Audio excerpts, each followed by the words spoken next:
Imagine you being adamant about states' rights and small government at the Philadelphia Convention, that the other delegates found you insufferable, and when you made a motion, you got taken out of context, and thus it became part of Article 6 of the U.S. Constitution today.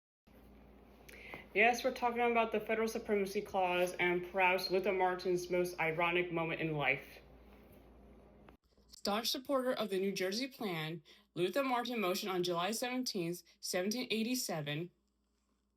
the legislative acts of the United States made by virtue and in pursuance of the Articles of Union and all treaties made and ratified under the authority of the United States shall be the supreme law of the respective states as far as those acts or treaties shall relate to the said states or their citizens and inhabitants, and that the judiciaries of the several states shall be bound thereby and their decisions, anything in the respective laws of the individual states to the contrary notwithstanding.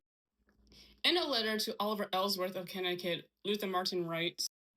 when this clause was introduced, it was not established that inferior continental courts should be appointed for trial of all questions arising on treaties and on the laws of the general government. And it was my wish and hope that every question of that kind would have been determined in the first instance in the courts of the respective states. Had this been the case, the propriety and the necessity that treaties duly made and ratified in the laws of the general government should be binding on the state judiciaries, which were to decide upon them,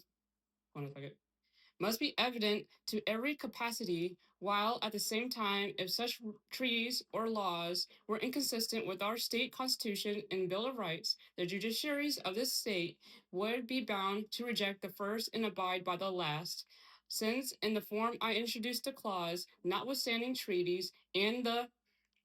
laws of the general government were intended to be superior to the laws of our state government, where they should be opposed to each other, yet that they were not proposed nor meant to be superior to our Constitution and Bill of Rights.